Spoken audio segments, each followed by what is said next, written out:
selamat pagi. Selamat hari Minggu untuk kita semua. Terkhusus untuk adik-adik kelas Salomo ya. Karena hari Minggu ini Inang Jesse membawakan firman Tuhan, sharing firman di kelas Salomo. Nah, apa kabar kalian hari ini? Iya, Inang harap kalian semua dalam keadaan baik dan sehat ya, adik-adik kelas Salomo. Nah, kita akan memulaikan ibadah sekolah minggu kita. Inang harap kalian semua di rumah sudah mempersiapkan dirimu untuk datang memuji dan menyembah Tuhan. Karena ini adalah hari Minggu, hari yang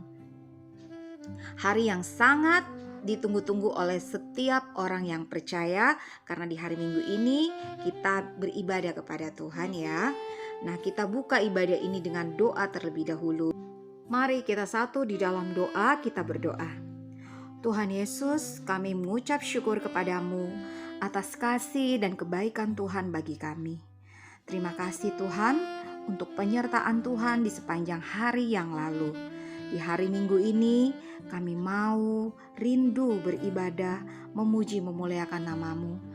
Kiranya Tuhan yang memberkati akan ibadah kami di hari ini. Biarlah ibadah ini berkenan dan menyenangkan hati-Mu. Dalam nama Tuhan Yesus Kristus, kami sudah berdoa dan mengucap syukur. Haleluya, amin. Adik-adik kelas Salomo, sebagai ungkapan syukur kita kepada Tuhan atas segala kebaikannya, diberikan kita nafas hidup, diberikan kita kesehatan, perlindungan, kita naikkan syukur dan pujian kita kepadanya.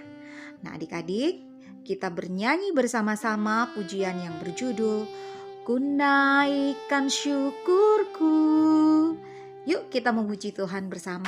Kita memuji Tuhan bersama pada hari ini. Yang setuju tepuk tangan dong. Kasih yang begitu besar, lebih kuat dari dosa. Kasih yang menemukanku, selamatkan dan pulihkanku. Ku naikkan syukurku, ku tak akan berhenti memuji, meninggikan nama-Mu selalu, menari, memuliakan-Mu. Dibebaskan, dibangkitkan, hidup yang Kau beri dan kini hanya untuk-Mu.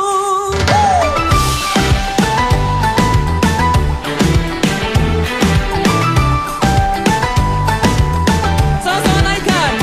Kasih yang begitu besar, lebih kuat dari dosa. Kasih yang menemukanku, selamatkan dan pulihkanku. Ku naikkan syukurku, ku tak akan berhenti memuji, meninggikan nama-Mu selalu, menari, memuliakan-Mu. Dibebaskan, dibangkitkan, hidup yang Kau beri dan kini hanya untuk-Mu.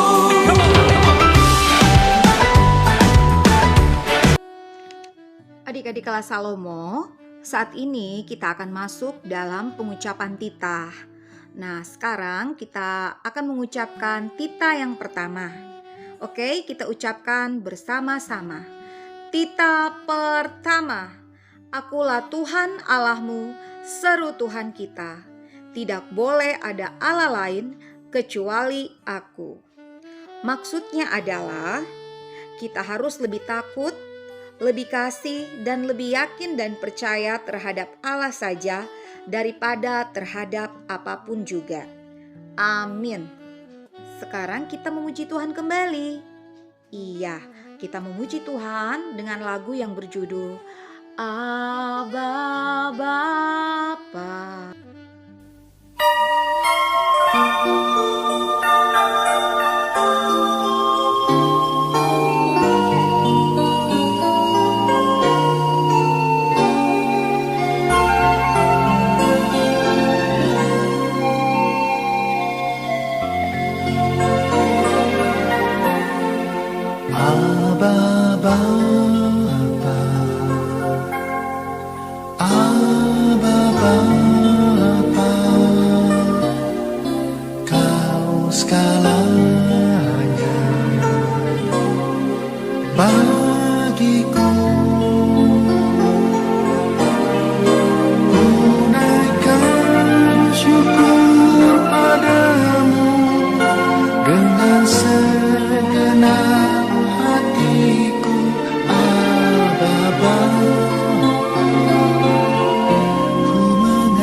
segalanya, ku ingin Kau Tuhan. Emas, perak dan permata tiada artinya. Ku ingin lebih dekat bersekutu denganmu, jadikan ku hamba setia kepadamu. Haleluya. Nah, adik-adik, sekarang kita akan masuk di dalam pengucapan doa pengakuan iman rasuli. Pengakuan iman rasuli. Aku percaya kepada Allah Bapa yang Maha Kuasa, Khalik langit dan bumi. Aku percaya kepada Yesus Kristus, Anak Allah yang tunggal Tuhan kita, yang dikandung daripada Roh Kudus, lahir dari anak darah Maria, yang menderita sengsara di bawah pemerintahan Pontius Pilatus, disalibkan, mati dan dikuburkan, yang turun ke dalam kerajaan maut, pada hari yang ketiga bangkit pula dari antara orang mati, yang naik ke sorga, duduk di sebelah kanan Allah Bapa yang Maha Kuasa, dan akan datang dari sana untuk menghakimi orang yang hidup dan yang mati.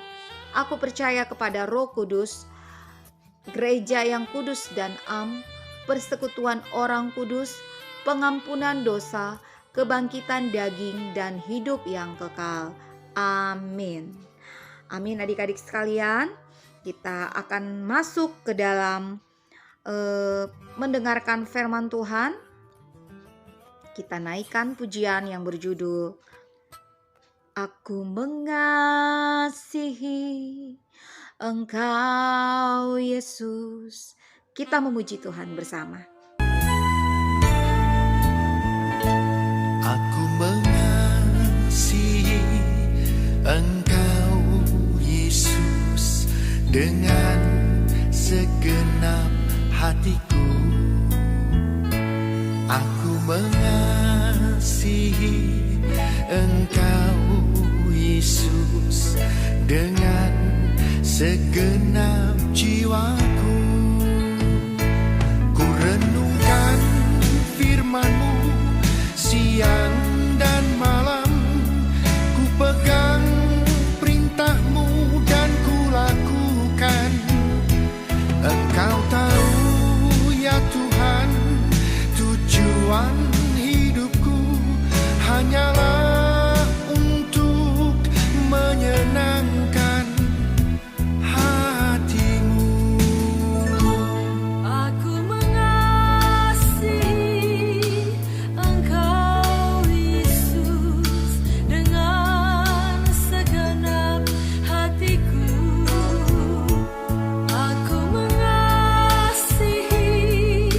Engkau Yesus dengan segenap jiwaku. Renungkan firman-Mu siang dan malam, ku pegang perintah-Mu dan ku lakukan. Engkau tahu ya Tuhan, tujuan hidupku hanyalah untuk menyenangkan hati-Mu. Adik-adik yang terkasih, saat ini kita akan membaca Alkitab kita, firman Tuhan yang terdapat di dalam Keluaran 2 ayat 1 sampai 10. Nah, sebelum kita membaca firman Tuhan, kita satu di dalam doa, kita berdoa. Tuhan Yesus, kami bersyukur kepadamu Tuhan atas kasih setia-Mu bagi kami. Terima kasih Tuhan, di saat ini kami akan membaca dan merenungkan firman-Mu. Engkau kiranya yang memberkati hati kami, pikiran kami, agar kami dapat memahami, mengerti, dan melakukan kebenaran firman-Mu ini dalam kehidupan kami setiap hari. Dalam nama Tuhan Yesus kami berdoa dan mengucap syukur. Haleluya, amin. Nah, adik-adik sekalian, kita akan membacanya bersama-sama. Judul dari pembacaan firman Tuhan pada hari Minggu ini yaitu Musa lahir dan diselamatkan. Keluaran 2 ayat 1 sampai ayat yang ke-10. Inang akan membaca di sini. Adik-adik di rumah bisa mengikuti membaca Alkitabnya dengan bersuara ya. Ya, kita membacanya bersama-sama. Seorang laki-laki dari keluarga Lewi kawin dengan seorang perempuan Lewi. Lalu mengandunglah ia dan melahirkan seorang anak laki-laki. Ketika dilihatnya bahwa anak itu cantik, disembunyikannya 3 bulan lamanya. Tetapi ia tidak dapat menyembunyikannya lebih lama lagi. Sebab itu diambilnya sebuah peti pandan, dipakalnya dengan gala-gala dan ter. Diletakkannya bayi itu di dalamnya, dan ditaruhnya peti itu di tengah-tengah teberau di tepi sungai Nil. Kakaknya perempuan berdiri di tempat yang agak jauh untuk melihat apakah yang akan terjadi dengan dia. Maka datanglah putri Firaun untuk mandi di sungai Nil, sedang dayang-dayangnya berjalan-jalan di tepi sungai Nil. Lalu terlihatlah olehnya peti yang di tengah-tengah teberau itu. Maka disuruhnya hambanya perempuan untuk mengambilnya. Ketika dibukanya, dilihatnya bayi itu, dan tampaklah bayi itu menangis, sehingga belas kasihanlah ia kepadanya dan berkata, "Tentulah ini bayi orang Ibrani." Lalu bertanyalah kakak anak itu kepada putri Firaun, "Akan kupanggilkan bagi tuan putri seorang inang penyusuh dari perempuan Ibrani untuk menyusukan bayi itu bagi tuan putri." Sahut putri Firaun kepadanya, "Baiklah." Lalu pergilah gadis itu memanggil ibu bayi itu. Maka berkatalah putri Firaun kepada ibu itu, "Bawalah bayi ini dan susukanlah dia bagiku, maka aku akan memberi upah kepadamu." Kemudian perempuan itu mengambil bayi itu dan menyusuinya. Ketika anak itu telah besar, dibawanyalah kepada putri Firaun yang mengangkatnya menjadi anaknya dan menamainya Musa, sebab katanya, "Karena aku telah menariknya dari air." Amin. Sampai di sini pembacaan firman Tuhan. Adik-adik kelas Salomo, sekarang Inang akan menceritakan tentang firman Tuhan yang baru kita baca tadi ya. Inang akan coba untuk sharing ke kalian. Nah, Inang harap kalian bisa menyimaknya ya. Nah, tadi kan judul Musa lahir dan diselamatkan. Nah, sebelum Musa lahir, tentu kita wajib untuk mengetahui mengapa sampai orang-orang Israel itu berpindah ke Mesir ya. Nah, orang-orang Israel berpindah ke Mesir karena waktu di tempat tinggal mereka di Kanaan terjadi kelaparan dan mereka kehabisan bahan makanan. Akan tetapi di Mesir terdapat banyak bahan makanan. Dan pada waktu itu yang berkuasa adalah Yusuf. Yusuf menjadi perdana menteri. Nah, setelah Yusuf meninggal, seluruh Mesir, orang-orang di Mesir maupun orang-orang Israel semua berduka cita atas meninggalnya Yusuf ya. Nah, waktu itu Allah menggunakan Yusuf orang Israel untuk menyelamatkan bangsanya dari kelaparan. Yusuf sangat bijaksana dan pemimpin yang dicintai. Tapi sekarang Yusuf sudah tiada. Nah, sudah meninggal. Kemudian adik-adik, dalam waktu 300 tahun berlalu, orang-orang Yusuf, orang-orang Israel menjadi bangsa yang kuat di Mesir. Nah, kemudian hadirlah pemimpin yang memimpin di Mesir, yaitu Firaun. Kalau orang yang memimpin di Mesir itu namanya Firaun adik-adik. Tapi namanya nama orang berbeda, tapi tetap namanya Firaun. Kayak kalau di Indonesia kan negara republik, pemimpin bangsa kita namanya presiden. Kalau di Inggris adalah bentuk kerajaan, pemimpin tertingginya adalah raja. Nah, seperti itu ya. Jadi kalau di Mesir namanya Firaun. Firaun yang baru ini tidak mengenal siapa Yusuf. Nah, Firaun merasa takut kalau orang-orang Israel akan memberontak atau akan melawan kekuasaannya. Karena itu, Firaun menjadikan orang-orang Israel ini sebagai budak. Nah, Firaun memperlakukan orang-orang Israel dengan sangat kejam ya adik-adik, dengan buruk, dengan kejam. Ia memaksa mereka untuk membangun kota-kota besar. Nah, kalian bisa baca di ayat-ayat sebelumnya. Kota itu ada 2 kota, yaitu Pitom dan Raamses.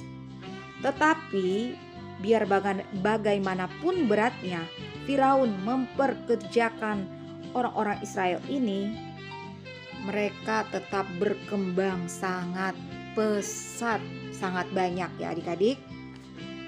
Suatu hari ada perintah yang sangat menakutkan dari Firaun. Nah, Firaun memerintahkan untuk membunuh bayi-bayi, khususnya bayi-bayi laki-laki. Dia menyuruh 2 bidan, katanya, bunuhlah ketika kamu menolong wanita Israel ketika melahirkan, lihat apa itu anak perempuan atau laki-laki. Kalau anak laki-laki dibunuh, tapi kalau anak perempuan biarkan hidup.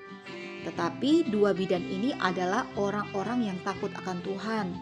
Mereka tidak melakukan seperti perintah Firaun. Nah, karena perbuatan dari 2 bidan ini, maka Tuhan memberkati kehidupan mereka dengan memberikan keturunan. Nah, setelah itu adik-adik, Firaun mengeluarkan perintah. Semua bayi laki-laki orang Israel yang baru lahir harus dibuang ke sungai Nil. Nah, kejam kan? Nah, Firaun yang jahat ingin mengurangi jumlah orang Israel. Ia bahkan membunuh bayi laki-laki yang baru dilahirkan. Nah, apa yang harus kita lakukan? Ada satu keluarga sedang kebingungan karena mereka memiliki bayi laki-laki. Mereka adalah keturunan Lewi yang bernama Amram dan Yokebed. Dan mereka juga memiliki anak, yaitu Harun dan Miriam. Mereka memutuskan untuk melepaskan anaknya di sungai Nil. Tetapi ia ini akan diletakkan di dalam keranjang yang kedap air, yang sudah kita tahu tadi tertulis di Alkitab, ditaruh ter di bawahnya ya, biar air tidak masuk. Nah, keranjang kecil mengapung di antara rumput di air sungai Nil, membawa penumpang yang sangat berharga. Apa yang terjadi dengan bayi kecil itu?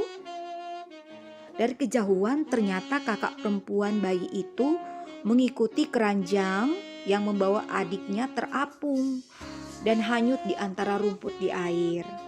Tiba-tiba anak perempuan Firaun dan pembantunya pergi ke sungai Nil untuk mandi.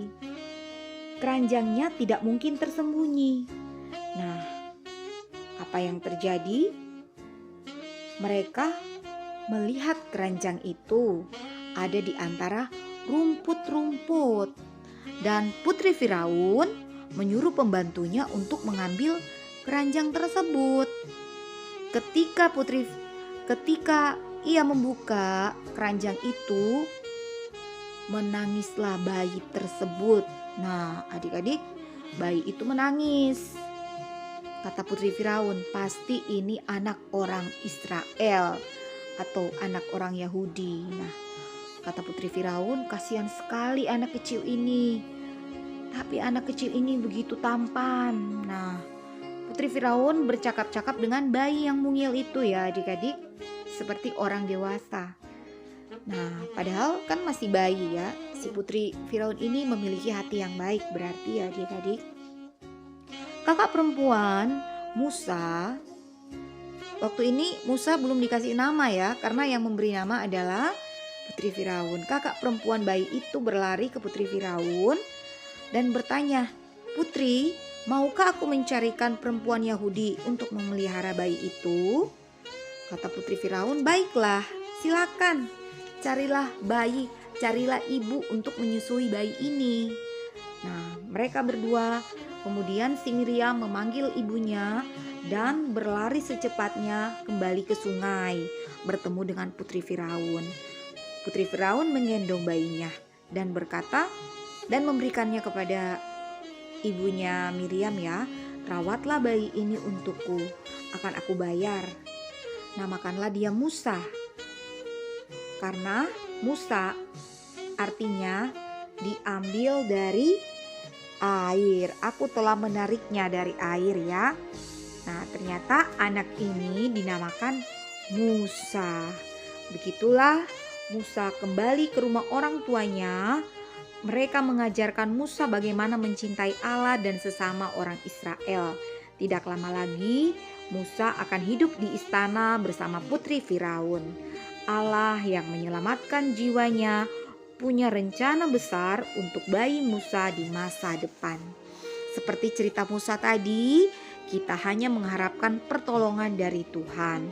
Pertolongan dari Tuhan menuntut sikap takut dan hormat akan Tuhan, tulus hati, beriman, serta setia sampai akhir. Nah, kiranya adik-adik semua senantiasa menaruh pengharapan kita kepada Tuhan Yesus saja. Tentang masa depanmu, cita-citamu, harapanmu dan kerinduanmu, serahkan kepada Tuhan. Jangan lupa juga untuk menyenangkan hati Tuhan dengan sikap kita ya, yang mencintai firman Tuhan, yang rajin berdoa, rajin membaca Alkitab, menaikkan pujian syukur penyembahan kepada Tuhan. Nah, adik-adik sekalian bisa mendengar pujian itu dari YouTube dan kalian bisa bernyanyi adik-adik dari rumah ya, untuk menyembah Tuhan. Teruslah berbuat di dalam Tuhan ya, menjadi teladan bagi sekitarmu, bagi sesamamu. Seperti orang tua Musa juga menjadi teladan karena mereka percaya penuh kepada Allah. Mereka tidak takut melanggar perintah Raja Firaun. Sesudah Musa lahir, mereka menyembunyikannya selama 3 bulan sebab mereka menyadari bahwa anak pemberian Allah itu luar biasa. Di masa depan Tuhan Allah memakai Musa untuk mengeluarkan orang-orang Israel dari perbudakan di Mesir. Kiranya kalian juga dipakai Tuhan untuk menjadi alat kesaksiannya ya, bagi banyak orang. Amin. Nah, sampai di sana firman Tuhan pada minggu ini. Ada tugas untuk adik-adik kelas Salomo, yaitu menghafal ayat hafalan.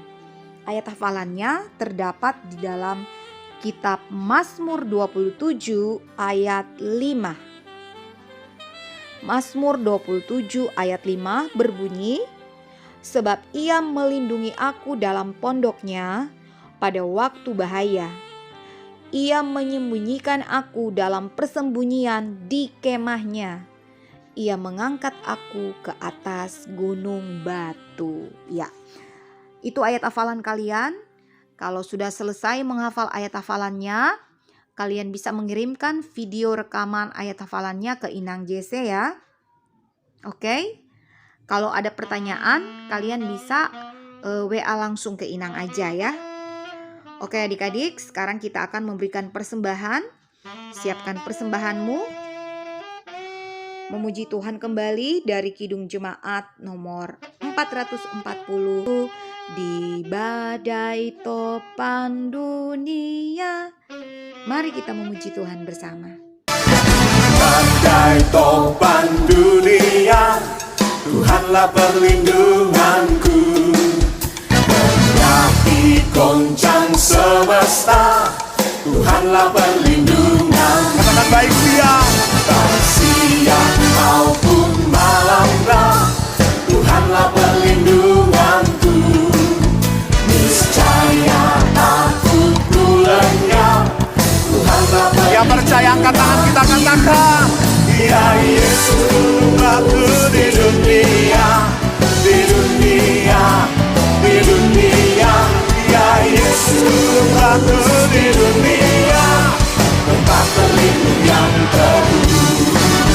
adik-adik sekalian, kita akan tutup ibadah kita ini dengan doa. Mari kita berdoa. Tuhan, kami mengucap syukur kepadamu untuk kasih setiamu bagi kami. Terima kasih untuk firman-Mu yang mengajarkan kami untuk terus beriman kepadamu, untuk terus berharap kepadamu, apapun keadaan kami. Walaupun kami tertekan, walaupun kami penuh dengan ujian, biarlah kami senantiasa setia dan mengandalkan Tuhan saja. Karena kami percaya pertolongan Tuhan akan datang bagi kami ketika kami setia dan berserah kepadamu. Terima kasih Tuhan, kami mau berdoa di hari Minggu ini untuk orang-orang yang kami kasihi, khususnya untuk orang tua dari adik-adik sekolah minggu. Tuhan yang memberkati orang tua mereka masing-masing, beri kesehatan selalu, sukacita, damai sejahtera, dan berkat-berkat yang terindah dari Tuhan. Terima kasih Tuhan, kami juga mau berdoa untuk para hamba-hambamu, Amang Pendeta Olo Berutu, para Amang Parhalado, Inang Parhalado, juga Inang Paneroy, Amang Koinonia. Tuhan yang memberkati setiap pelayanan mereka. Juga Tuhan yang memberkati pelayanan guru-guru sekolah minggu. Biarlah kemuliaan hanya bagi Tuhan saja. Begitu pula ya Tuhan, kami juga mau berdoa untuk bangsa dan negara kami. Tuhan berkati bangsa ini, biarlah perlindungan Tuhan nyata bagi bangsa kami. Biarlah Tuhan juga memberikan kesehatan dan kebijaksanaan bagi pemimpin-pemimpin bangsa kami, terkhusus Pak Presiden kami, Pak Joko Widodo, Wakil Presiden kami, Ma'ruf Amin, dan juga para menteri, pejabat tinggi pusat sampai desa-desa. Tuhan berkati agar apa yang mereka kerjakan itu hanya untuk kepentingan rakyat dan kemajuan bagi bangsa Indonesia. Terima kasih Tuhan, kami tak lupa mau berdoa untuk mereka yang sakit di rumah sakit maupun di rumah mereka masing-masing. Tuhan yang memberkati kehidupan mereka, Tuhan sembuhkan setiap sakit penyakit dari saudara-saudara kami. Biarlah kesembuhan yang ilahi daripadamu menjadi bagian mereka. Keluarga mereka juga yang mengurus, menjaga, merawat, Tuhan berkati, beri kesehatan dan kesabaran. Terima kasih Tuhan untuk adik-adik sekolah minggu juga ya Tuhan. Kami mau berdoa, biarlah anak-anak sekolah minggu ini bertumbuh menjadi anak-anak yang baik, anak-anak yang takut akan Tuhan, anak-anak yang selalu mengandalkan Tuhan, yang mencintai Tuhan. Tuhan, lindungi mereka dari segala ya Tuhan, gangguan-gangguan dari handphone mereka. Mungkin mereka kebanyakan nonton handphone ataupun kebanyakan nonton YouTube atau apapun itu. Biarlah Tuhan yang memberikan hikmat bagi adik-adik sekolah minggu, memberikan kebijaksanaan agar mereka bisa mengendalikan diri mereka, bisa mengatur waktu mereka dengan baik, dan bisa memilih yang paling benar, yang terpenting dalam hidup mereka. Biarlah waktu mereka juga tidak dihabiskan percuma, tapi biarlah mereka bisa memiliki waktu yang berharga, waktu yang indah untuk bersekutu dengan Tuhan. Terima kasih Tuhan, ini doa kami. Biarlah segala harapan, rencana kami, cita-cita kami, pergumulan hidup kami serahkan ke dalam tangan-Mu. Kami percaya rencana Tuhan terindah bagi kami. Untuk adik-adik sekolah minggu, Tuhan berkati agar kelak mereka menjadi orang-orang yang berguna bagi agama, nusa, dan bangsa. Sempurnakanlah doa kami ini ya Tuhan, dengan doa Bapa kami yang akan kami ucapkan bersama-sama. Mari kita berdoa. Bapa kami yang di sorga, dikuduskanlah namamu, datanglah kerajaan-Mu, jadilah kehendak-Mu di bumi seperti di sorga. Berikanlah kami pada hari ini makanan kami yang secukupnya, dan ampunilah kami akan kesalahan kami, seperti kami juga mengampuni orang yang bersalah kepada kami. Dan janganlah membawa kami ke dalam pencobaan, tetapi lepaskanlah kami daripada yang jahat. Karena Engkaulah yang mempunyai kerajaan dan kuasa dan kemuliaan sampai selama-lamanya. Amin. Lagu terakhir kita adalah bernyanyi dari buku ND 792, Pasu-pasu Hami Oh Tuhan. Sampai di sini ibadah kita ya adik-adik sekalian. Jumpa kembali minggu depan. Tuhan Yesus memberkati dan mengasihimu. Bye-bye. God bless you. Jesus love you.